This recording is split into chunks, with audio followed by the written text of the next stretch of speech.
Yahvé vit que la méchanceté de l'homme était grande sur la terre et que son cœur ne formait que de mauvais desseins à longueur de journée. Yahvé se repentit d'avoir fait l'homme sur la terre et il s'affligea dans son cœur. Et Yahvé dit, je vais effacer de la surface du sol les hommes que j'ai créés et avec les hommes, les bestiaux, les bestioles et les oiseaux du ciel, car je me repens de les avoir faits. Mais Noé avait trouvé grâce aux yeux de Yahvé. Voici l'histoire de Noé. Noé était un homme juste, intègre parmi ses contemporains, et il marchait avec Dieu.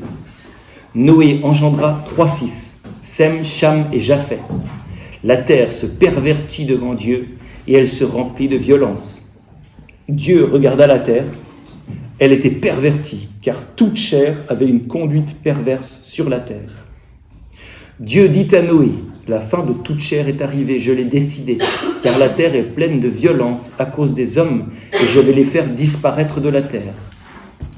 Fais-toi une arche en bois résineux, tu la feras en roseau, et tu l'enduiras de bitume en dedans et au dehors. Voici comment tu la feras. 300 coudées pour la longueur de l'arche, 50 coudées pour sa largeur, 30 coudées pour sa hauteur. Tu feras à l'arche un toit par-dessus, tu placeras l'entrée de l'arche sur le côté et tu feras un premier, un second et un troisième étage. Pour moi, je vais amener le déluge, les eaux, sur la terre, pour exterminer de dessous le ciel toute chair ayant souffle de vie. Tout ce qui est sur la terre doit périr, mais j'établirai mon alliance avec toi et tu entreras dans l'arche, toi et tes fils, ta femme et les femmes de tes fils avec toi. De tout ce qui vit, de tout ce qui est chair, tu feras entrer dans l'arche 2 de chaque espèce pour les garder en vie avec toi, qu'il y ait un mâle et une femelle. De chaque espèce d'oiseau, de chaque espèce de bestiaux, de chaque espèce de toutes les bestioles du sol, un couple viendra avec toi pour que tu les gardes en vie. De ton côté, procure-toi de tout ce qui se mange et fais-en provision. Cela servira de nourriture pour toi et pour eux. Noé agit ainsi. Tout ce que Dieu lui avait commandé, il le fit. Yahvé dit à Noé, entre dans l'arche, toi et toute ta famille, car je t'ai vu seul juste à mes yeux parmi cette génération. De tous les animaux purs, tu prendras 7 de chaque espèce, des mâles et des femelles. Des animaux qui ne sont pas purs, tu prendras une paire, un mâle et sa femelle. Et aussi des oiseaux du ciel, 7 de chaque espèce, mâle et femelle. Également des pucerons, tu prendras mâle et femelle. Non, je rigole. Pour perpétuer la race sur toute la terre.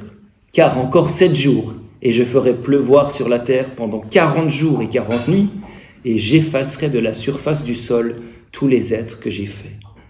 Noé fit tout ce que Yahvé lui avait commandé.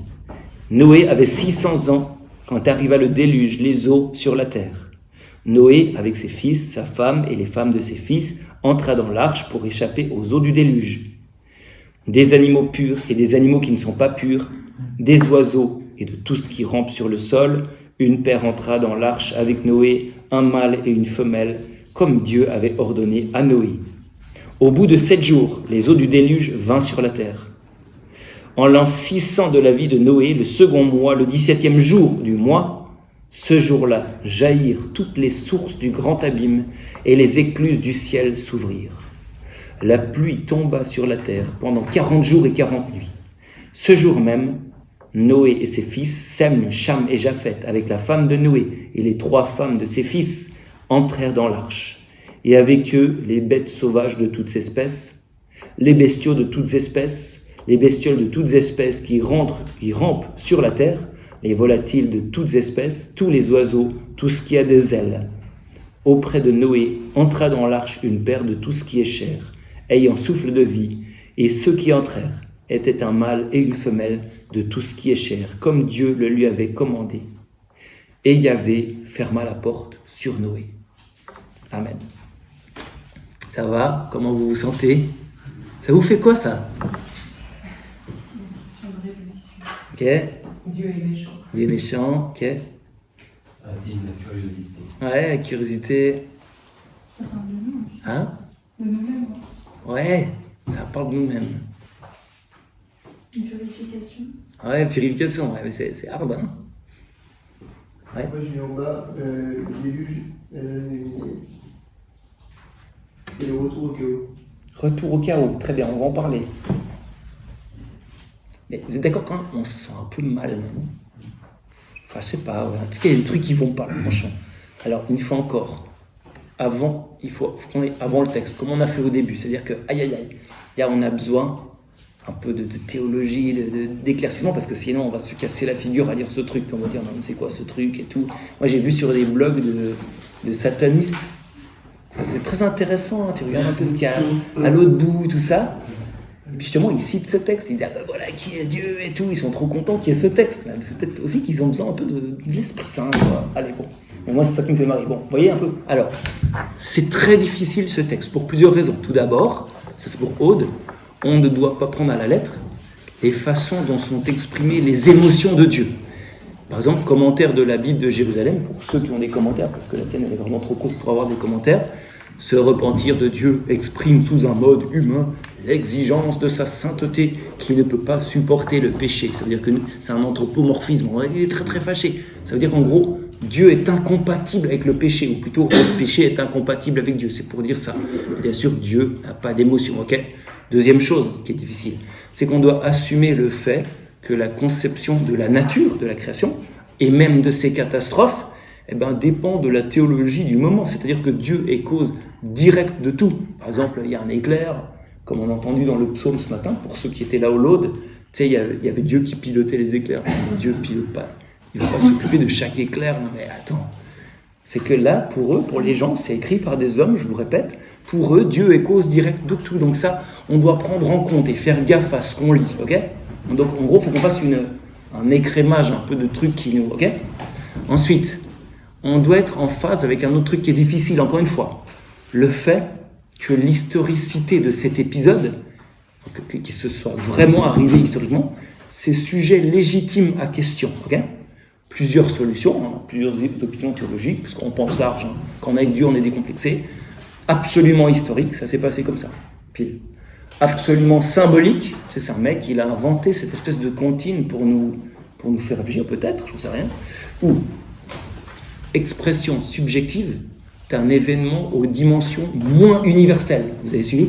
En gros, tu as eu une grosse pluie, il y a eu des grosses catastrophes, puis en fait le gars il a un peu exponentialisé, on va dire, l'histoire pour en faire une sorte de truc universel, quoi. Ok ? Par exemple, ça pourrait être ça. Mais c'est pour nous dire, attention, n'entrons pas n'importe comment dans ce texte.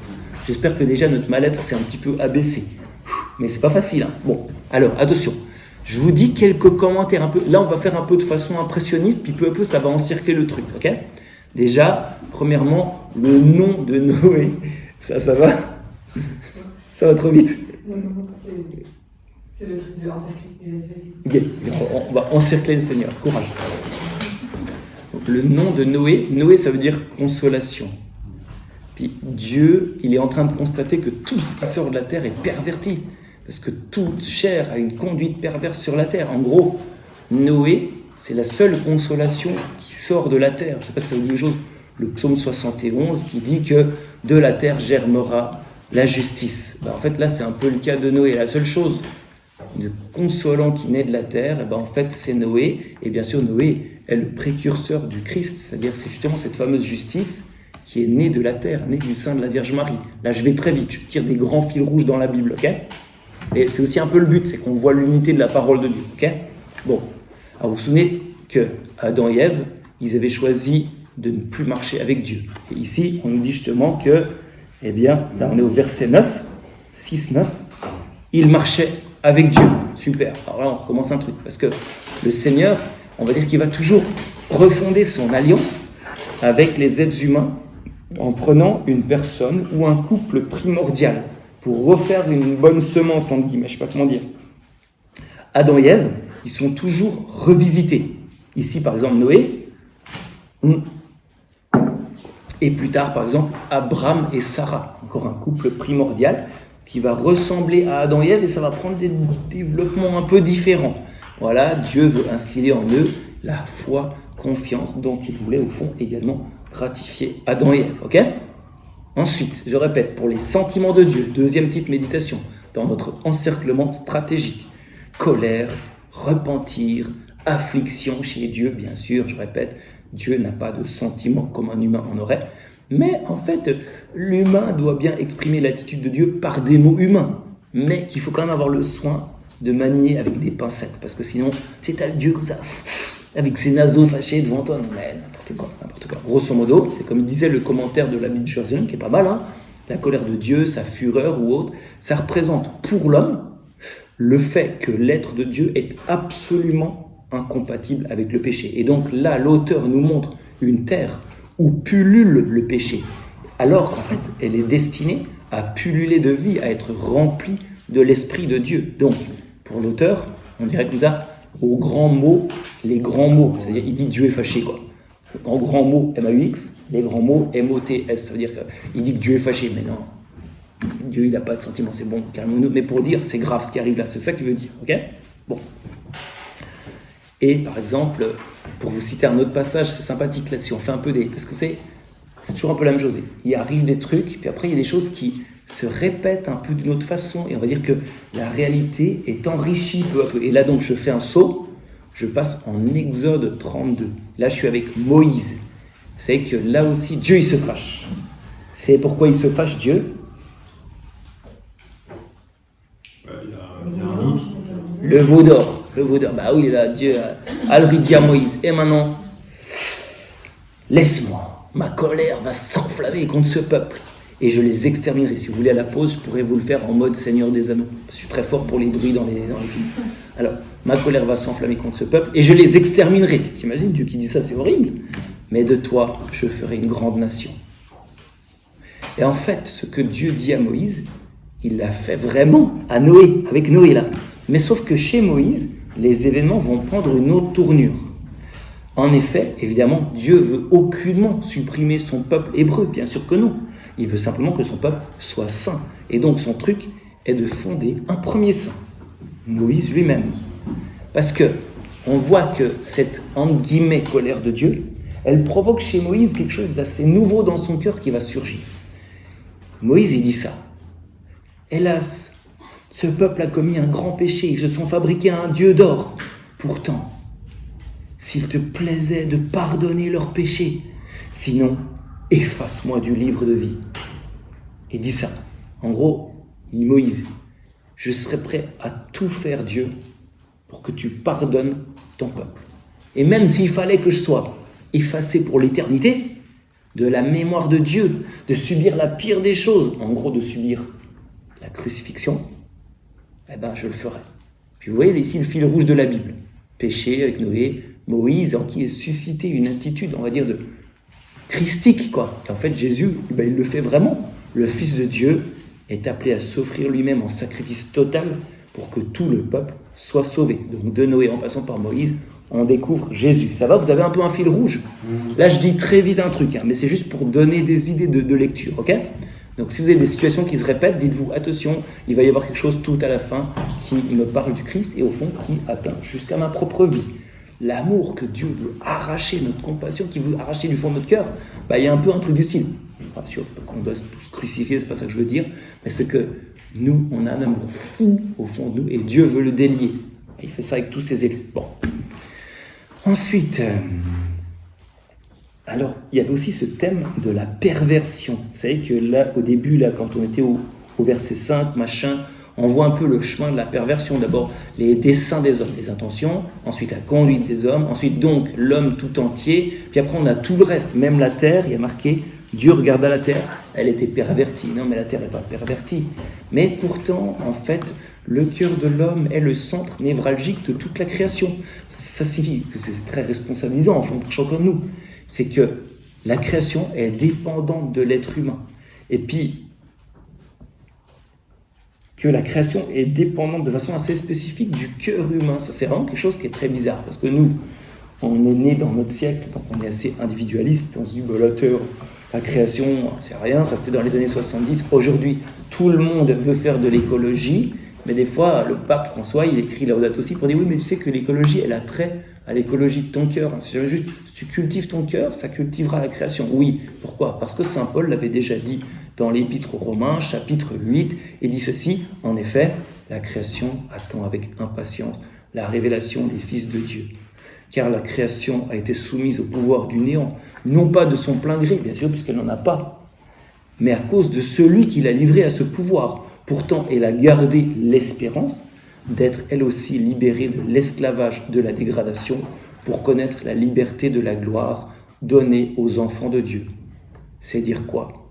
Que la création a une âme, que la création c'est quelqu'un? Non, bien sûr, la création n'a pas de personnalité en elle-même, elle n'a pas d'âme, elle n'a pas de liberté comme en ont les êtres humains, mais qu'elle est comme attachée à l'âme et à la liberté des êtres humains, et donc qu'elle peut resplendir quand resplendit l'homme, quand resplendit son cœur. Donc, si l'homme est pervers, tous souffrent. Ça va? Vous avez la boucle un peu? Grosso modo, c'est pour dire que Laudato Si, quand même, c'était un sacré truc, en fait. C'est quand même un lien qui a été donné dans quelque chose où il y avait un magma de trucs, et puis en fait, là, le pape, il a dit, attention, là, vous avez vu ce lien-là? Bon. Alors, après, il y a cette idée d'arche. Aïe, aïe, aïe. Alors là, vraiment, on entre dans le mythe, hein, c'est chaud. Donc, par exemple, si je disais... Attends, je vais boire d'abord un peu, avant de m'exciter. Si par exemple il y avait un déluge aujourd'hui et que la surface de la Terre disparaissait, bien sûr, tu vois, il y aurait des gens prévoyants et Elon Musk avec tous les milliardaires, c'est toujours un exemple chimiquement pur, c'est pour ça que je parle de lui, mais on s'en fout de lui, hein, pour dire. Eh ben, il aurait fait des super bateaux qui auraient contenu, on va dire, plein de nourriture pour si jamais ça se prolonge, non? Bon, mais en fait, si ça se prolonge trop, vous voyez, qu'est-ce qu'il faut faire? En fait, il faudrait que, disons, là je fais de la dystopie, hein, tu sais que c'est un peu mon gros délire, c'est de dire des trucs qu'on m'en fout, mais qui disent une vérité. Bon, en fait, il faudrait que ces bateaux d'Elon Musk transportent la source de la nourriture, à savoir le sol, quoi, la terre, quoi. Ça dit en fait en filigrane combien on a besoin du sol, combien le sol est une bénédiction. Bon, alors revenons à l'arche de Noé. Dieu se trouve un homme bienveillant pour la création. Il va sauver un couple de chaque espèce. Chaque espèce va être bénie en Noé. Et pourquoi? Tout simplement parce que, je répète, Noé a une brèche au cœur qui lui permet d'accueillir la parole de Dieu. Il a la foi. La foi, c'est la brèche pour Dieu. Ok? Bon. Alors, vous voyez, il y a, par exemple, au verset 22, Noé agit ainsi. Tout ce que Dieu lui avait commandé, il le fit. Tu vois, c'est redondant, il y a toujours ça qui revient un petit peu. Je ne sais plus qui disait qu'il y avait un effet de répétition, c'est toi, je crois. Ah, voilà, c'est un peu un truc du style. Parce que Dieu, il demande à Noé un sacré acte de foi. Par exemple, si tu dis à un terrien, c'est quelqu'un qui connaît un peu, quoi, connaît un peu la météo, comme notre frère Antoine, par exemple, si tu dis la pluie va venir et puis il va tout submerger, il va te prendre pour un fou. Et heureusement, comme je disais, hein, qu'à l'époque de Noé, le 15 n'existait pas, parce que sinon, ils auraient certainement pris en charge Noé de force, quoi. Ah, il y a un mec, il est en train de faire un bateau dans son jardin, mais il est parisien ou quoi? Alors voilà que dès que le bateau est fini, il court après le gibier, tu sais, pour prendre une espèce de chaque. Non mais vraiment, il y a quand même des barjots à notre époque, mais vous voyez un peu le truc, quoi. Voilà, alors Dieu lui dit, fais voir ça, là. Bon, voilà, ok. Et c'est vrai que Jésus, il parlera de l'arche. Vous savez que Jésus, il parle de l'arche à un moment dans l'évangile. Ça vous rappelle quelque chose ou bien? Ça, c'est toujours des trucs très importants. Parce que tu vois, Jésus, il dit des petites notices sur des gros trucs. Il dit juste un tout petit truc, puis ça te permet d'éclairer tout ce qu'il a annoncé avant. Puis moi, je me souviens un truc génial, c'était mes cours de Bible avec ce fameux prof que j'ai vraiment trop kiffé, Philippe Lefebvre. Et donc, on faisait comme ça, 3/4 d'heure de Bible d'Ancien Testament, dans le fouillis mythique de la Bible, tout ça. Tu faisais brasser tout ça, t'encerclais justement. Puis après, vraiment, les dernières 30 secondes du cours, il te lâchait, mais vraiment comme une épine, vraiment, il disait comme ça. Et donc, quand Jésus dit blablabla, c'est la minuscule phrase, eh bien, il fait référence à tout un arrière-fond de culture sémitique qui se trouve dans l'Ancien Testament. Et là, tout d'un coup, tu avais le rideau de l'Apocalypse qui s'ouvrait devant toi. C'était ouf, mais c'était trop fort, quoi, franchement. Bon, tout ça pour dire que ça faisait du bien. Alors, voilà ce que dit Jésus. Comme furent les jours de Noé, et vous allez voir, c'est sévère. Ainsi sera la venue du Fils de l'homme. Car dans les jours qui ont précédé le déluge, on mangeait et on buvait, on se mariait, jusqu'au jour où Noé entra dans l'arche. Et les gens ne se doutaient de rien jusqu'à ce que vint le déluge et les emporta tous. Ainsi en sera-t-il lors de la venue du Fils de l'homme. Alors attention, là Jésus dit, on mangeait, on buvait. Voilà, manger, boire, comme nous, hein. Voilà, vivre la société de consommation basique, c'est un peu les lieux de salut qui était considéré par les gens de cette époque. Voilà, on a tous une version actuelle en nous de ce qu'est le salut pour nous. Voilà, toujours à mettre en comparaison avec ce que Dieu appelle le salut. Et nous, bien sûr, on carbure à quelque chose. Par exemple, si votre salut, c'est la cocaïne, il faut la cocaïne, c'est votre salut. Okay, donc là, c'est l'exemple vraiment gros et bête, mais pour dire, il y a d'autres trucs. Okay, donc, jusqu'au jour où Noé entra dans l'arche et où Dieu révélera ce qui va demeurer, en fait. Quel est le fondement qui va demeurer. C'est pour ça que Jésus, il dit après, tenez-vous prêts, soyez vigilants. Ça signifie qu'on doit rester vigilant sur le fait que tout est provisoire. Sinon Dieu lui-même. Parce que Noé lui-même, il mangeait, il buvait, il était marié, tout, ok. Mais peut-être dans un autre esprit, il était prêt à se lever à l'appel du Seigneur. Les autres, ils mangeaient et buvaient, mais peut-être plutôt que, je dirais, ils étaient mangés et bu par leur objet de consommation. Vous voyez un peu la différence? Bon. Là, je vous dis un peu des arts, mais après, on va un peu approfondir, ok? Alors, méditation suivante dans notre entreprise d'encerclement. Ouais. C'est juste quel passage de Alors, je crois que c'est Matthieu 24, 37, un truc comme ça. C'est par là-bas. C'est ça? Bien joué. De fou. Ah oui, d'accord, oui, c'est ça. C'est que Sandrine, derrière Sandrine se cache une terrible bibliste. Et attends, il y avait d'autres mains qui s'étaient levées. Ouais. Ouais. Qu'est-ce que tu veux dire par Dieu et provisoire? Non, j'ai dit tout est provisoire, si ce n'est Dieu lui-même comme fondement. L'idée de toute l'Apocalypse, c'est exactement ça. C'est tout ce qui n'est pas fondé sur Dieu. Justement, on parlait de cette histoire-là. Ouais. Autre commentaire, autre réaction? Oui. Le ciel et la terre passeront, paroles ne passeront pas. Mais mes paroles ne passeront point, exactement, tout à fait. Alors, ce qui est rigolo, c'est que à comparer, c'est ça qui est sympa, ça c'est hyper lourd, ça nous fait entrer dans le monde de la Bible. Dans l'Apocalypse, un ciel nouveau et une terre nouvelle. Attends, Jésus il vient de dire que le ciel et la terre passeront. Et maintenant, on nous parle d'un terre nouveau et d'une ciel nouvelle. Vous voyez, je suis complètement paumé. Qu'est-ce qu'il faut penser? Tu vois, c'est ça qui est dur, quoi. Puis, c'est vrai que c'est rigolo, en lisant la Bible, on a des contradictions, c'est dur. Puis en fait, c'est des bonnes comparaisons, c'est des bonnes contradictions, ça nous fait pousser, ça nous fait un peu... être insatisfait pour chercher plus. Je sais pas comment... Commentaire de théologie fondamentale pour commencer. Après, on pourrait dire ceci, c'est... Quand Jésus dit « le ciel et la terre passeront », histoire à suivre physiquement, mais c'est peut-être aussi un mode d'exagération pour dire que d'abord, il faut se baser sur sa parole. Jésus utilise souvent ce principe d'exagérer le truc. Il y avait une figure de style qui s'appelait comme ça, mais je ne sais plus ce que ça s'appelait, c'est l'oxymore. C'est quoi? Une hyperbole, excellent, c'était cela que je cherchais, voilà, exactement. Alors on pourrait dire ça, mais là on peut échanger des opinions théologiques. Pareil sur la pérennité de l'univers, il y a des opinions théologiques. Qu'est-ce qu'il entend par un terre nouveau, une terre nouvelle, un ciel nouveau? Je sais pas, peut-être, je sais pas. Tu vois ce que je veux dire un peu? Donc en gros, je te donne aucune réponse, désolé. Yes? Il a aussi dit pas un iota ne disparaîtra. Pas un iota de la parole de Dieu ne disparaîtra. Et même en araméen, ça peut donner un yod, et ça c'est un tout petit trait. Yod, c'est un petit truc comme ça, quoi. Et c'est rigolo parce que quand il y a des erreurs de copistes, c'est que nous, c'est facile, tu numérises. Ce qui est d'ailleurs une question à long terme, mais passons. C'est qu'avant, ils numérisaient pas, ils recopiaient. Et chaque 30 ans, tu avais des mecs, des rats de bibliothèque comme Thierry et moi, qui recopiaient toute la Bible, puis il fallait pas faire une faute, tu vois, tu avais mangé un petit peu trop de crumble à midi à Eucharistin, et là, tu étais un peu endormi, tu faisais un vav au lieu d'un yod, ça donne un autre mot. Donc en gros, c'est ça un peu tout le truc. Alors c'est pour ça qu'il dit, pas un yod, c'est ça, le petit truc comme ça, voilà. Ok? Bon, on continue. Alors là, vous avez lu au verset 16, verset 8, 16, c'était que Dieu ferma la porte.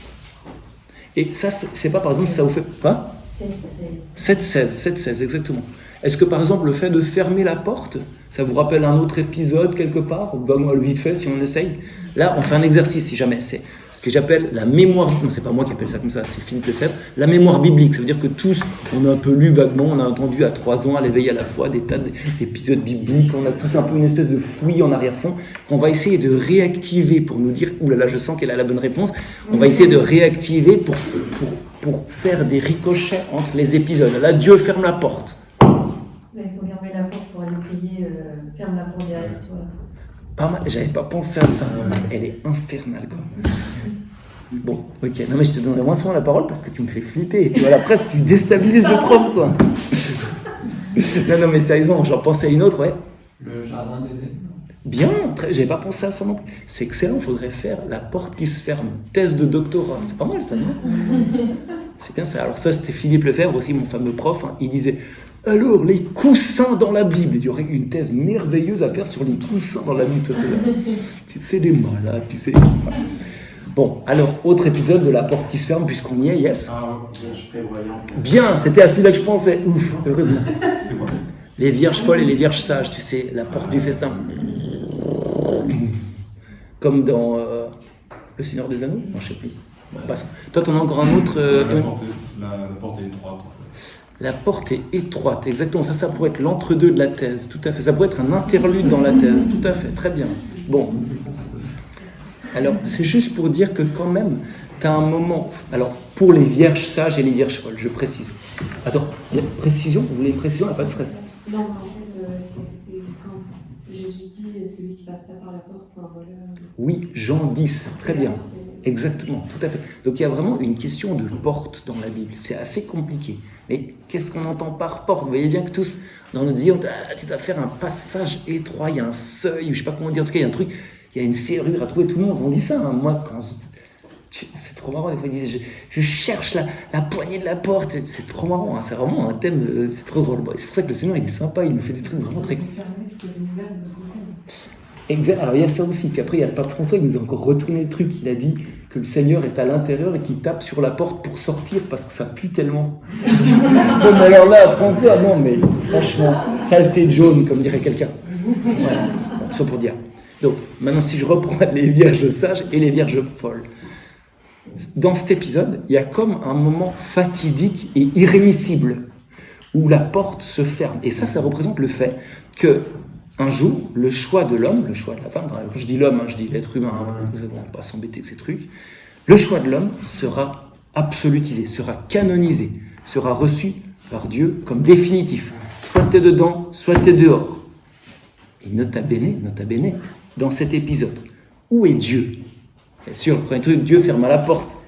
Il marque sur Noé. C'est un rajout dans l'hébreu. Il faut que je contrôle. Je n'ai pas contrôlé, mais il me semble que c'est ça. Il n'y a pas marqué sur Noé dans l'hébreu. Dieu ferme la porte. Mais il est où Dieu? Toi, il y a marqué quoi, toi? Ça, c'est ça. Sur Noé. Ouais. Ah, ça, c'est la BJ, celle-là. Voilà. Dieu referma la porte sur lui. Mais sur qui? Sur lui-même. Ça peut être sur lui-même. Bah où? Sur lui. En tout cas, par exemple, il y a un psaume, c'est le psaume 28 que j'aime beaucoup, c'est assez sympathique. Alors, c'est vraiment un psaume de déjanté. Il dit « La voix du Seigneur domine les eaux. Le Dieu de la gloire déchaîne le tonnerre. » C'est super marrant. Le Seigneur domine la masse des eaux. Au déluge, tiens, il parle du déluge, là, vous avez vu? Réminiscence biblique. Au déluge, le Seigneur a siégé. Il siège, le Seigneur, il est roi pour toujours. C'est magnifique. Mais ça signifie qu'au fond, où était Dieu? En fait, il trônait, quoi? Psaume 28, il trônait dans l'arche parmi ses élus. En gros, Dieu reste mystérieusement avec son oint, son messie, quoi. Il est à l'intérieur de l'arche, il est dans notre galère, on pourrait dire. Bien justement, le fameux pape François qui dirait Dieu est toujours à l'intérieur. Ça, c'est quelque chose d'extrêmement profond. Parce que vous savez qu'on dit que ce psaume 28, c'est une liturgie dans le temple. Alors, ils disent un peu ça dans vos commentaires, vous lirez. Liturgie dans le temple par temps d'orage. Alors, tu sais, ça leur a fait un petit peu augmenter le truc, puis dire ils sont dans le déluge, à l'intérieur du temple, avec Dieu qui siège sur le déluge, enfin un truc un peu comme ça. En fait, ça les a un peu fait penser à une vision apocalyptique, mémoire biblique, Noé. Au déluge, le Seigneur a siégé. C'est magnifique, non? Vous voyez un peu des fils qui se tissent, ou bien? C'est un peu farfouillis, mais on fait ce qu'on peut. Ok. Attends, qu'est-ce que je vais dire là? Ouais, voilà, c'est ça. Je vais dire un autre petit truc, une autre petite méditation sur le fait que Dieu ferme la porte. Vous savez, comme dans les vierges sages, les vierges folles, c'est qu'à un moment irrémissible où Dieu ferme la porte. Ok. Parce que souvent, nous, notamment dans une logique assez d'ingénieur, de technique, tout ça, on peut faire une sacrée chaîne de causes et de conséquences logiques. Tu vois, on calcule bien, on est capable de prévoir, de décrypter bien des choses dans notre histoire, dans ce qu'on veut faire, etc., etc. Par exemple, pour faire du profit, typiquement, on parlait du nombre de vues ce matin, c'est quand même un concept assez rigolo, en fait. Il faudrait faire une thèse sur le nombre de vues, en passant. Mais on oublie souvent cette chose précise, c'est que si l'être humain est présent à tous les maillons de la chaîne, des causes et des conséquences, Dieu reste absolument l'alpha, le début, et il reste absolument l'oméga qui ferme la porte. Seul Dieu peut commencer un épisode de façon absolue, seul Dieu peut le clore absolument. Et des fois, notre orgueil nous cache le fait que nous venons de Dieu et que nous allons vers son jugement. Vous voyez un peu le truc, c'est aussi tout ça un peu que ça dit, ok ? Bon, alors, ça sera un peu, là on a déjà un petit peu bien fait bouger tout le truc là, on va continuer à lire, à moins qu'il y ait encore des questions sur ces passages-là. Ouais ? Sur le psaume 29, 28, ils mettent pour le début que c'est première manifestation de la justice divine. Ouais, tout à fait, ouais, tu pourrais dire ça aussi exactement. Il reste la dernière manifestation de la justice divine qui est la création d'une autre spirale en Jésus, en fait. C'est un peu ça l'idée, quoi. Bon, peut-être qu'on pourrait dire ça. Ouais. Autre commentaire, ou bien est-ce qu'on continue à lire ? Ok. Alors attention. Là, je suis à 7-17 et on va lire jusqu'au chapitre 9. Voilà. Jusqu'à l'arc-en-ciel. Ok ? Alors, il y eut le déluge pendant 40 jours sur la terre. Les eaux grossirent et soulevèrent l'arche qui fut élevée au-dessus de la terre. Les eaux montèrent et grossirent beaucoup sur la terre et l'arche s'en alla à la surface des eaux. Les eaux montèrent de plus en plus sur la terre et toutes les plus hautes montagnes qui sont sous tout le ciel furent couvertes. Les eaux montèrent 15 coudées plus haut, recouvrant les montagnes. Alors périt toute chair qui se meut sur la terre, oiseaux, bestiaux, bêtes sauvages, tout ce qui grouille sur la terre et tous les hommes, tout ce qui avait une haleine de vie dans les narines, c'est-à-dire tout ce qui était sur la terre ferme mourut. Yahvé fit disparaître tous les êtres qui étaient à la surface du sol, depuis l'homme jusqu'aux bêtes, aux bestioles et aux oiseaux du ciel. Ils furent effacés de la terre, et il ne resta que Noé et tout ce qui était avec lui dans l'arche. La crue des eaux sur la terre dura 150 jours. Alors Dieu se souvint de Noé et de toutes les bêtes sauvages et de tous les bestiaux qui étaient avec lui dans l'arche. Dieu fit passer un vent sur la terre et les eaux désenflèrent. Les sources de l'abîme et les écluses du ciel furent fermées. La pluie fut retenue de tomber du ciel, et les eaux se retirèrent graduellement de la terre.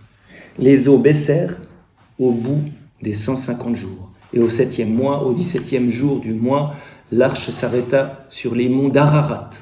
Les eaux continuèrent de baisser jusqu'au 10e mois. Et au premier jour du 10e mois, apparurent les sommets des montagnes. Au bout de 40 jours, Noé ouvrit la fenêtre qu'il avait faite à l'arche, et il lâcha le corbeau, qui alla et vint jusqu'à ce que les eaux aient séché sur la terre. Alors, Noé lâcha d'auprès de lui la colombe pour voir si les eaux avaient diminué à la surface du sol. La colombe, ne trouvant pas un endroit où poser ses pattes, revint vers lui dans l'arche, car il y avait de l'eau sur toute la surface de la terre. Il étendit la main, la prit et la fit rentrer auprès de lui dans l'arche. Il attendit encore 7 autres jours et lâcha de nouveau la colombe hors de l'arche. La colombe revint vers lui sur le soir, et voici qu'elle avait dans le bec un rameau tout frais d'olivier. Ainsi Noé connut que les eaux avaient diminué à la surface de la terre. Il attendit encore 7 autres jours et lâcha la colombe qui ne revint plus vers lui. C'est en l'an 601 de la vie de Noé, au 1er mois, le 1er du mois, que les eaux séchèrent sur la terre. Noé enleva la couverture de l'arche, il regarda, et voici que la surface du sol était sèche. Au 2e mois, le 27e jour du mois, la terre fut sèche. Alors Dieu parla ainsi à Noé. « Sors de l'arche, toi et ta femme, tes fils, et les femmes de tes fils avec toi. Tous les animaux qui sont avec toi, et tout ce qui est chair en fait d'oiseaux, de bestiaux, et tout ce qui rampe sur la terre, fais-les sortir avec toi. Qu'ils pullulent sur la terre, qu'ils soient féconds, et multiplient sur la terre. » Noé sortit avec ses fils, sa femme et les femmes de ses fils. Et toutes les bêtes sauvages, tous les bestiaux, tous les oiseaux, toutes les bestioles qui rampent sur la terre sortirent de l'arche, une espèce après l'autre. Noé construisit un autel à Yahvé. Il prit de tous les animaux purs et de tous les animaux purs offrit un holocauste sur l'autel. Yahvé respira l'agréable odeur et il se dit en lui-même « Je ne maudirai plus jamais la terre à cause de l'homme. Parce que les desseins du cœur de l'homme sont mauvais dès son enfance, plus jamais je ne frapperai tous les vivants comme je l'ai fait. Tant que durera la terre, semaille et moisson, froidure et chaleur, été et hiver, jour et nuit ne cesseront plus. » Dieu bénit Noé et ses fils, et il leur dit « Soyez féconds, multipliez, emplissez la terre. Soyez la crainte et l'effroi de tous les animaux de la terre et de tous les oiseaux du ciel, comme de tout ce dont la terre fourmille et de tous les poissons de la mer. Ils sont livrés entre vos mains. Tout ce qui se meut et possède la vie vous servira de nourriture. Je vous donne tout cela au même titre que la verdure des plantes. Seulement, vous ne mangerez pas la chair avec son âme, c'est-à-dire le sang. Mais je vous demanderai compte du sang de chacun de vous. J'en demanderai compte à tous les hommes, et à l'homme, aux hommes entre eux, je demanderai compte de l'âme de l'homme.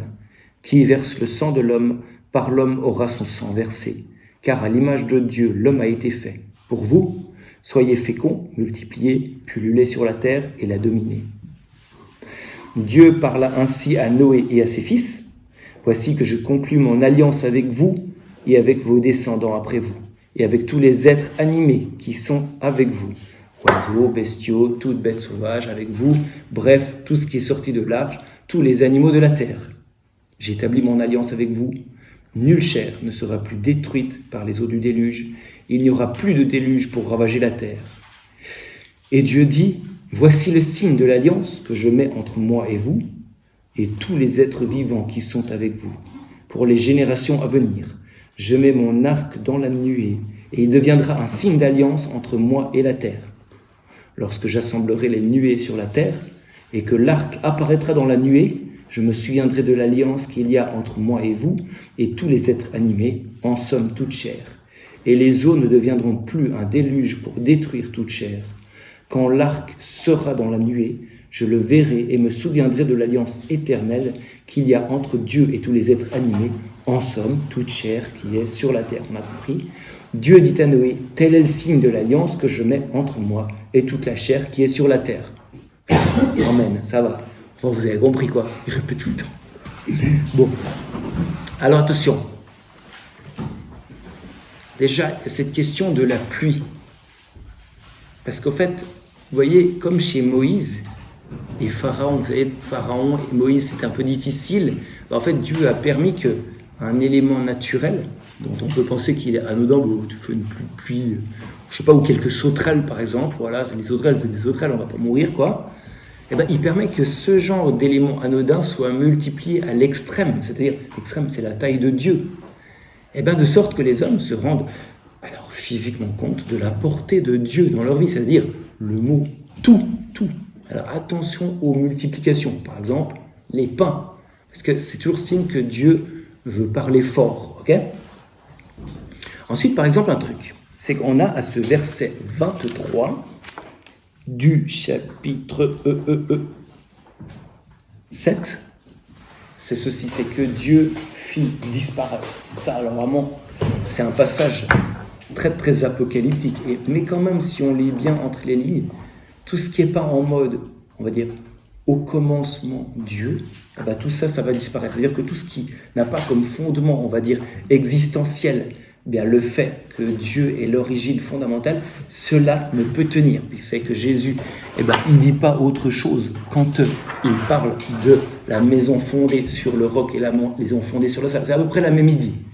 Et j'aimerais ajouter un truc, je ne sais pas si ça vous parlait, mais on y reviendra un peu. Je ne ferai pas trop long parce que j'avais toutes sortes de citations, mais bon. C'est que Origène, c'est un gars, on va dire, du 2e siècle après Jésus-Christ, un génie qui n'est pas père de l'Église, mais qui est, on appelle ça un écrivain ecclésiastique. Et donc, lui, il dit que ce texte qu'on est en train de lire, Noé, il est à entendre au sens eschatologique. Pardon pour le gros mot, eschatologique, ça veut dire en gros la fin des temps, ou plutôt la plénitude des temps. C'est-à-dire qu'il dit, ce texte n'est pas forcément simplement historique, ça décrit la réalité la plus profonde de notre vie et de la vie de toute l'humanité. Tout ce qui n'a pas Dieu pour fondement passera, ok? Bon. Et j'avais quelques citations, par exemple de Paul ou bien de l'Apocalypse, mais j'ai déjà dit tout à l'heure que toute l'idée de l'Apocalypse, c'est au fond ça. Peut-être je vous passe les citations parce que là, je sens que l'heure de la pause approche, puis qu'on a besoin vraiment d'un bon café pour se remettre quelque chose dans les batteries, parce que là, franchement, sinon, Renaud va avoir des problèmes avec l'énergie. Alors, c'est parce que c'est Renaud qui est chargé des piles dans cette maison. Donc, voilà.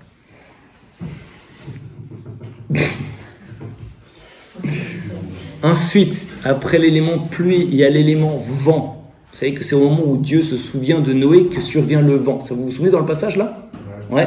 Eh bien, on se souvient qu'il y avait le vent de Dieu sur l'abîme. Ah, ça fait rire Thierry. Ça veut dire qu'il avait déjà actionné sa mémoire biblique. C'est juste ? Ensuite, il y a un autre vent. Il y a un autre vent. Ah ben, il y a où du vent là ? Allez, dites-moi où vous voyez du vent dans la Bible. Quoi ? Ah ben oui, j'y avais pas pensé, bien sûr. Hein, le murmure d'une brise légère. C'est génial. Mais quand même, Dieu n'était pas dans le vent, fais gaffe. C'est juste avant. Bon. Ensuite, autre vent, s'il vous plaît.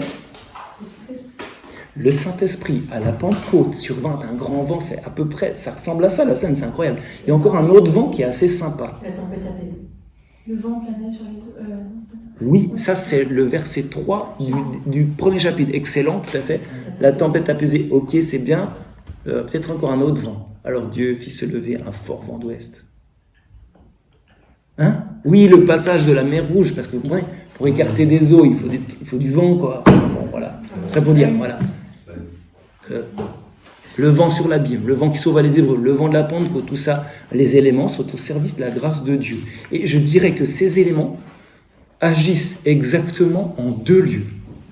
Là où manque la justice et là où les aspire la justice. C'est-à-dire que là, par exemple, il manque la justice, la pluie qui submerge tout, et puis où aspire la justice, c'est-à-dire Noé, que Noé puisse vivre, eh ben, le vent fait ce qu'il faut. D'accord ? À peu près quelque chose comme ça. Alors maintenant, j'en viens à la remarque, je crois, de François, c'est la fuite d'eau. Vous savez, à un moment, il dit les écluses du ciel, je ne sais pas quoi qu'il est percé, enfin, c'est au verset 11, machin chose, les écluses du ciel s'ouvrirent. Oui, alors là, attention, là on est en histoire d'une cosmogonie de l'époque, c'est que en gros, tu as les eaux d'en haut, tu as les eaux d'en bas, et puis Dieu, il cloue un machin qu'on va appeler un firmament, une espèce de tôle ondulée, c'est à peu près ça le truc, c'est ça que disent les exégètes, c'est pas moi qui dis, pour retenir les eaux d'en haut, d'accord ? Donc tout ça, ça tient assez bien. On va dire que si l'homme tient, tout tient. Mais quand l'homme ne tient plus, tout fout le camp, quoi, ok ? Par exemple, tu as des zones de non-droit, ou bien par exemple, tu as Nagasaki, c'est un peu ça l'idée, ok ? Donc là, il y a la malle qui emplit la terre, bah, il n'y a plus rien qui tient. Et en gros, cette espèce de tôle ondulée qui tenait les eaux d'en haut, finalement se délite, et puis en fait, les eaux d'en haut percent sur les eaux d'en bas, ce qui fait que, ben voilà, le niveau monte. C'est leur cosmogonie.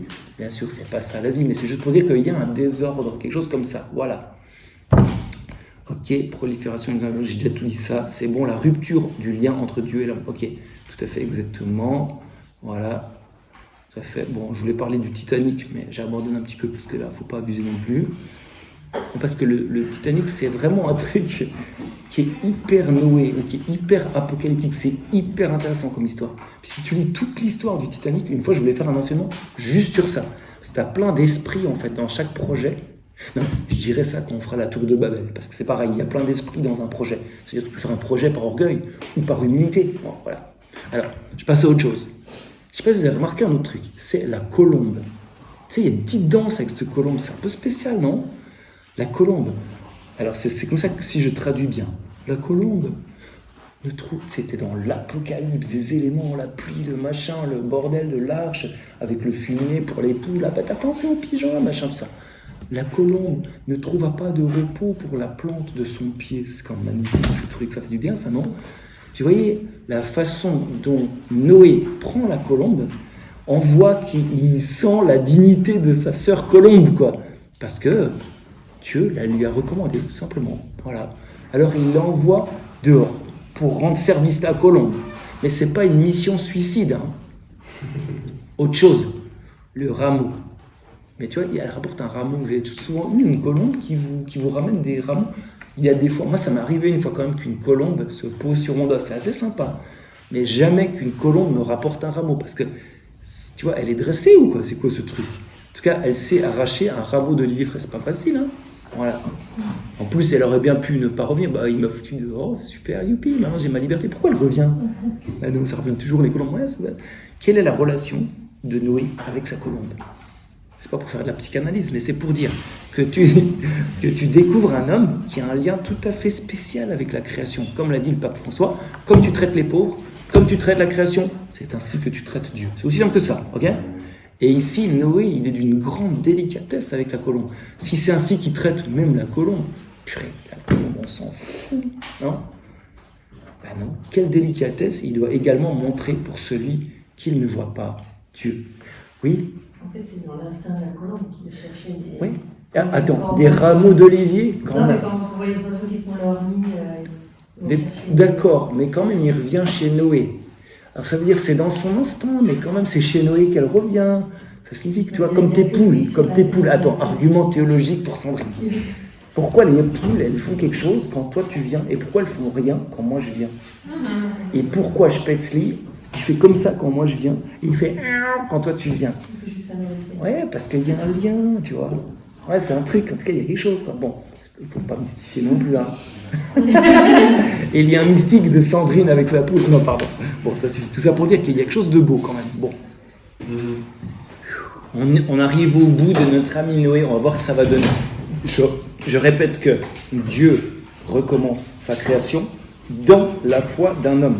Ça peut peut-être, on va dire, féconder vos vies spirituelles. Enfin, nos vies spirituelles plutôt. Parce qu'en fait, c'est toujours ça que Dieu fait. C'est-à-dire qu'il recommence la création dans la foi d'un homme, d'une femme. Ok? Donc, parce qu'un homme a cru, c'est la brèche qui permet à Dieu d'agir et de créer. Pour commencer, toute l'humanité et tout le cosmos peuvent désormais pulluler, comme il a dit Dieu, dans la foi de Noé. Pour nous, de la même façon, nous sommes en Christ. Donc, voilà. En effet, Noé constate que l'eau a baissé. Ils vont chauffer les... Donc, tout ça pour dire que Noé, il a vu que l'eau a baissé dans un long processus avec le corbeau, la colombe voyageuse, même que c'est sec, etc. Mais il attend l'ordre de Dieu parce que sa matrice de vie, là d'où sort son action, c'est la parole de Dieu qui juge justement les choses et pas uniquement son appréhension personnelle. Vous voyez que Noé, c'est pas un solitaire, c'est tout sauf un solitaire. Et là, dans ce même mode, vous descendez avec Abraham, Moïse, Élie, la Vierge Marie, vous retrouvez la même refondation, recommencement de l'humanité, multiforme dans sa grâce, mais un dans la racine qui est la foi. Puis ça, c'est en fait, pour nous, c'est pareil. Ok? Vous voyez un peu avec quoi on se situe là dans Noé, en fait. Ensuite, vous avez vu que Noé, il fait un sacrifice, parce que on va dire qu'il a, entre guillemets, achevé son chemin avec Dieu, entre guillemets, il est en osmose parfaite avec lui, et puis ses gestes, ils sont absolument convenants envers qui est Dieu. Et alors là, il offre le sacrifice qui plaît à Dieu, parce qu'il connaît Dieu. Voilà, donc, ça veut dire que si, voilà, il fait ça, c'est qu'il est celui qui restaure l'alliance avec Dieu. Par exemple, nous, si on avait dû sortir du château, parce que l'eau a monté, voilà, on est monté dans l'arche, voilà, on aurait passé tous ensemble à peu près une année dans l'arche, et voilà, les eaux ont descendu. Qu'est-ce qu'on aurait fait dès que l'arche se serait posée? Peut-être qu'on aurait, je sais pas moi, on aurait commencé à trouver du bois pour faire du feu, non? Faire un peu des abris, ou je sais pas, faire quelque chose pour survivre, pour subsister exactement. Mais Noé, lui, la première chose à laquelle il pense, c'est de restaurer au plus fondamental, c'est-à-dire au point de contact entre Dieu et l'homme. Et c'est pas technique, c'est pas, faut penser à Dieu d'abord, donc il faut d'abord faire la messe, c'est pas ça que je veux dire. Mais ça montre un peu une espèce d'attitude, voilà. C'est une chose vraiment pratiquement inutile, c'est-à-dire faire un sacrifice, ça sert à rien, comme d'ailleurs toute liturgie. Mais justement, c'est que cet homme-là, Noé, avait le sens du supra-utile, ok? Voilà. Ensuite, là, on entre un peu dans le chapitre 9, vous savez, où on avait vu toute cette histoire, où voilà, Dieu, il refait avec plein de répétitions, son alliance avec Dieu. Et bien, le Seigneur, vous voyez qu'il reprend des choses qu'il avait déjà dites tout au début. Que l'homme est à l'image de Dieu, c'est bon, on avait compris, ouais, mais il fallait vraiment le comprendre tout au fond. Qu'il doit être fécond, se multiplier, etc., etc., dominer la création, etc., etc. Et chaque fois qu'il y a une alliance, c'est comme une recréation. Et en fait, toute la technique de la création, le ruissellement des choses les unes sur les autres, ne fonctionne que lorsque l'alliance entre Dieu et l'homme fonctionne. Voilà. Voilà. Attends, ça, je peux peut-être un peu... Ouais, peut-être il y a un truc un peu intéressant. Moi, j'appelle ça l'homme post-vegan, mais c'est un peu débile. Vous avez vu qu'au début, dans la création, je peux remarquer que Dieu, il donne l'herbe à manger, quoi. En gros, il n'y a que de la salade avant le péché. C'est pas forcément des trucs physiques, ne vous inquiétez pas, parce que franchement, si on mange que de la salade au ciel, moi non, ça va pas, quoi. Et puis après, là, je sais pas si vous avez remarqué, certains qui sont férus d'alimentation, de machin comme ça, bah là, il dit, bah, ton nouveau régime, homme, c'est tout ce qui se meut, c'est-à-dire aussi, il y a de la viande, quoi. Voilà. Vous voyez, d'une certaine façon, ça montre un espèce de shift, c'est que Genèse 2, avant le péché originel, on était un peu dans une espèce d'utopie avec les plantes et comme nourriture. Mais après, Dieu, il semble s'être fait à l'idée que l'homme a de mauvais desseins et qu'il faut ajouter du réalisme dans son plan de grâce, pour dire vite fait. L'homme devient l'effroi et la crainte de la création, ça c'est le verset 2, ok ?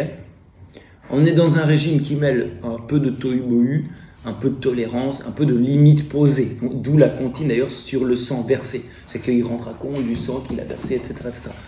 Comme si on devenait un peu plus réaliste, je ne sais pas comment dire la chose. Et je dis juste une chose d'ailleurs, en parenthèse, c'est que quand il y a marqué « Dieu vit » ou « Dieu regarda » dans la Bible, attention, ça ne veut pas dire que Dieu n'est pas omniscient, puis qu'il a besoin de regarder, il a besoin de faire « Ah, il y a Donatien, pardon, c'est nouveau ton, c'est parce qu'il est là, quoi, désolé. » C'est pas que Dieu regarde, parce que Dieu il voit tout, il n'y a pas besoin qu'il regarde, ne vous inquiétez pas.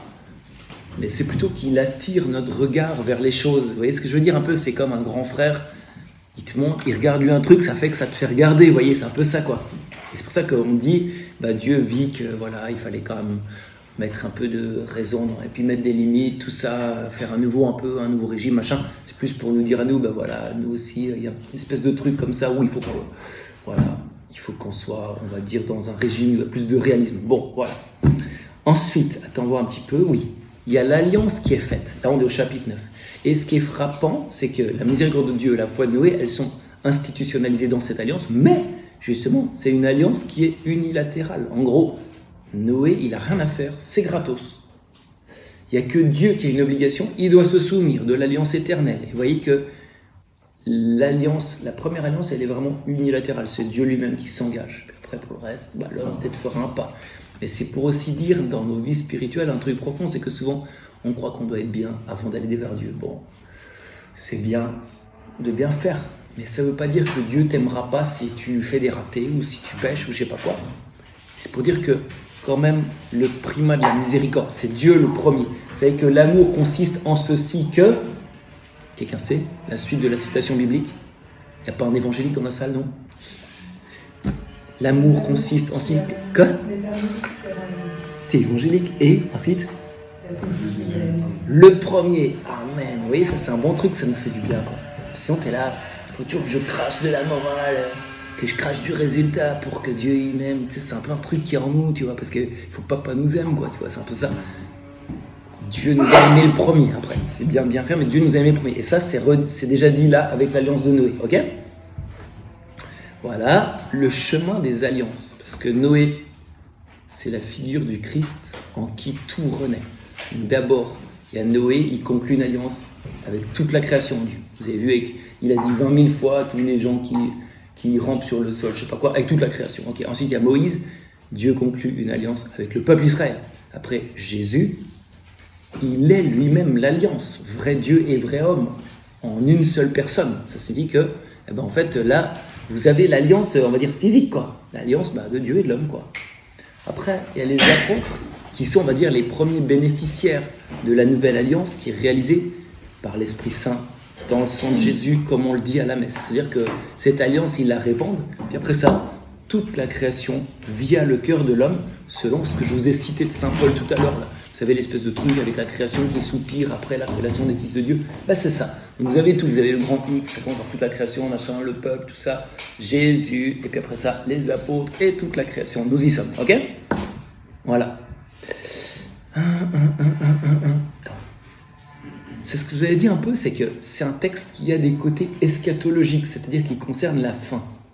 Parce que je voudrais juste noter un truc, c'est que dans la Bible, il n'y a pas le même sens du temps que le nôtre. Nous, on est assez cartésien, c'est-à-dire il y a le temps, il y a le passé, il y a le présent, il y a le futur, c'est tout. C'est quand même assez plat, c'est une sorte de flèche qui est très bien pour l'esprit logique, mais c'est pas si simple que ça. Déjà, en hébreu, donc dans la grammaire, qui dit toujours quelque chose de la vie, la grammaire, la conjugation est l'inverse des trucs, c'est assez spécial. Ce qui est passé est en fait déjà la graine du futur. Si tu veux, il y a des tournures comme ça. En hébreu, c'est assez étonnant. Par exemple, et Dieu va dire, en fait, c'est que Dieu a dit, ou alors le contraire. Puis par exemple, vous voyez des fois, par exemple, dernièrement, j'avais entendu un témoignage d'un ancien juif et il disait « Et je vais dire à ma femme, blablabla, et ensuite il va se produire ceci. » Tu sais, il parlait tout au futur, alors qu'en fait c'était tout du passé. Parce qu'en fait, dans le passé, pour les Hébreux, ça contient déjà la graine un peu du futur. Donc, quand on parle de la fin, comme dans ce texte, on entend aussi plusieurs couches de l'existence, pas simplement la fin de l'histoire, tu sais, la fin de la flèche, comme nous on pense, quoi. Mais aussi notre fin, quand on est par exemple au bout de notre vie. C'est une excellente expression, j'aime bien. C'est un moment apocalyptique dans notre vie. Quand tu t'arrives à un truc, c'est fini. Ben non, c'est une naissance. C'est le nouvel Alléluia, quelque chose comme ça. Voilà. Ensuite, autre truc général au sujet de Noé et de cet épisode. C'est au sens symbolique. Là, je parle plus au sens symbolique. C'est que on voit que ce qui n'est pas fondé en Dieu, comme je l'ai déjà dit, eh bien, ça disparaît. La seule chose qui peut subsister, en fait, quand le péché, qui est symbolisé par la mer, eh bien, engloutit tout, c'est ce qu'on a vu, tout est englouti par le péché, mais la seule chose qui peut subsister, c'est l'arche de Dieu, qui est l'Église. Le Fils de Dieu, le Messie, le prophète, ici Noé, il emmène tous ceux qui sont en lui, tous ceux qui marchent derrière lui, dans l'arche du salut, dans le milieu où on est sain et sauf pour fonder un nouveau peuple. Et on a déjà comme ça la structure du Christ et de l'Église, à peu près, ça vous va? Vous savez, quand on dit un truc, ça va peut-être faire bondir quelques-uns, c'est « hors de l'Église, point de salut ». Alors, c'est absolument vrai, mais ça dépend en quel sens on l'entend. Parce que si tu entends que t'as que les catholiques qui sont sauvés, moi, ça me va pas, quoi, parce que la frontière de l'Église passe à travers les cœurs. Puis des fois, comme dit saint Augustin, ceux que Dieu a, l'Église ne les a pas. C'est-à-dire, moi, des gens que je rencontre, moi, je suis pas du tout croyant. Ouais, vous êtes pas mal, franchement. Puis ceux que Dieu n'a pas, l'Église, non, ceux que l'Église a, Dieu ne les a pas. C'est-à-dire que tu peux être bon chrétien parfait, puis en fait, ne pas avoir l'intention qui correspond à l'action. Voilà. Donc c'est pour dire que, oui, c'est vrai, l'Église, en fait, hors d'elle, point de salut, mais c'est au sens où l'appartenance à l'Église, est-ce que ton intention est baptisée dans celle du Christ qui est d'aimer? Bon, voilà. Est-ce que j'ai tout dit à peu près de ça? Oui, à peu près pas. Ok, super. Moi, j'aurais fini pour Noé.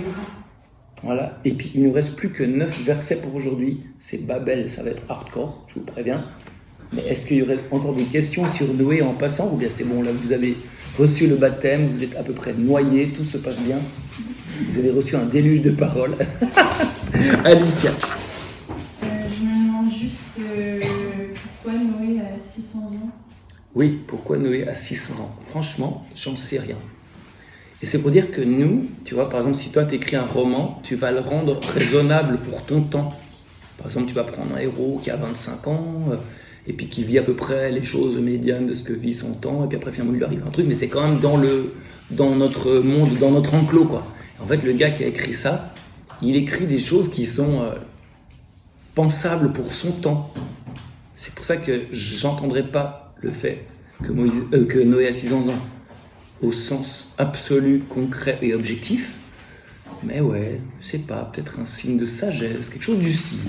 Ouais, mais je le prendrai pas. Et les chiffres dans la Bible, c'est tout un truc. C'est pareil, les 144 000. Tu vois, ça fait longtemps qu'ils sont passés les 144 000 depuis que Jésus est venu, donc on est mal barré pour être sauvé. Donc, vous voyez, 12, c'est les 12 tribus d'Israël. 12, c'est les 12 apôtres. 12 fois 12, 144. 1000, c'est proche de myriades. Ça signifie une infinité de gens, une grande quantité de gens. Voilà, les 12 apôtres, les 12 tribus. On a les symboles qu'il faut entrecroiser avec plein de gens. On a à peu près tout le monde, quelque chose du style. C'est pour ça que les chiffres, souvent, il y a un côté symbolique. Bon, après, il ne faut pas abuser de ça parce que, tu sais, quand ils font c'est combien les 153 poissons? Et comme dit la parole consacrée, c'est les pères de l'Église s'en sont donnés à cœur joie. Alors, tu sais, ils imaginent 150, c'est les machins, choses de trucs, de ça, et 3, c'est le signe de la Trinité, enfin, toutes sortes de. Puis après, je crois qu'il y avait même un truc qui disait que 1 plus 2 plus 3 plus machin, jusqu'à 19, ça donne 153, enfin un truc un peu du style. Peut-être ChatGPT pourrait nous renseigner, mais voilà, en tout cas pour dire que. Voilà, là, on est un peu dans un espace de largeur interprétative. Voilà.